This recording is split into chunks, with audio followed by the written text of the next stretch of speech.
g'ururga ketgan obidlar toifasi. Men ibodat qilyapman, boshqalarni ibodatidan ko'ra ko'proq.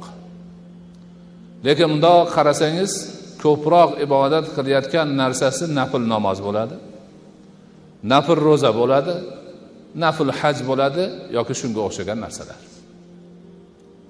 U bechora johilligidan nafl bilan sunnatni, sunnat bilan vojibni, vojib bilan farzni farqiga bormaydi.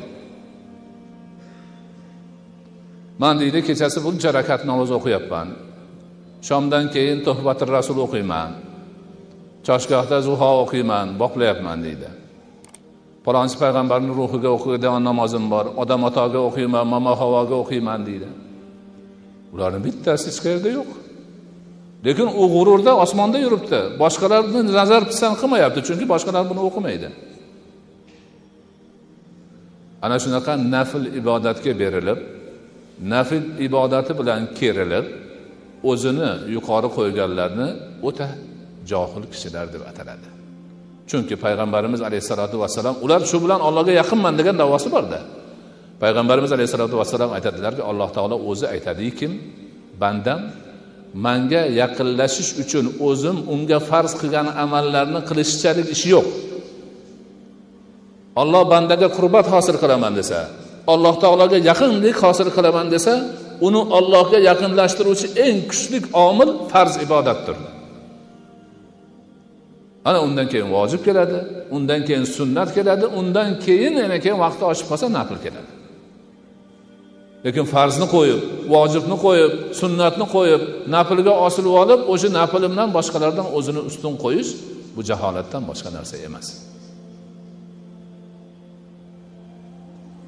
Imom G'azoliy aytadilarki, ana shu g'ofillarni bittasi tahoratda vasvasaga uchragan bo'ladi deydi. Tahoratni yuvib qilib bo'ttirib to'xtaydida, yo shu yaxshi bo'lmadi, yana boshqa qilaman deydi. Keyin qilib bo'lib, bu suvda shak bor, boshqa bir suv topinglar deydi-da, yana alohida boshqa suvda qiladi. Mana shunday qilib deydi, gohida farz namozni vaqtini ham o'tkazib yuboradi. Vaholanki Rasul akram alayhisolatu vassalam muyassar bo'lgan suvda qilganlar. Tohir suv bo'lsa bo'ldi, pok suv bo'lsa bo'ldi. Lekin u g'ururga ketganidan men hammadan yaxshi tahorat qilishim kerak, hammadan ustunman deganida o'zini o'zi qiynash bilan birga boshqalardan o'zini ustun qo'yadi. Shariatga xilof qilib turib bu ishni qiladi. Agar o'sha g'ururga ketgan deydilar Imom G'azoliy, muazzin bo'lsa, dunyoda mendan ko'ra yaxshi namozni xizmatini qilayotgan yo'q. Agar men azon aytmasam, boshqalarning namozi emas deydi. U masjidda azon aytishni onasini mahrga tushgandek o'ziniki qilib olgan. Mabodo deydilar, biror marta kech qolib namozning vaqti o'tib kelayotgan bo'lsa, boshqa bir odamga azon aytirilsa, o'shini g'irt dushmaniga aylanadi. Otasidan qolgan merosni tortib olgan odamni qandoq dushman ko'rsa, uni ham shunday dushman ko'radi deydilar. Mana shu bundan 600-700 yil burun ulamolarimiz mana shunaqa narsalarni yozishib qo'yibdi. Men o'zim shularni olib kelib o'qib beray deyotgandim. Yana endi sizlarning vaqtinglarni olmaydi deb tezroq bir qisqaroq qilib gapirib bermoqchiman. Hajga boradi. U ham Imom G'azoliyning gapi. Hajga borishda maqsadi odamlar hajga bordi desin deb gap boradi. Boshqa gap yo'q.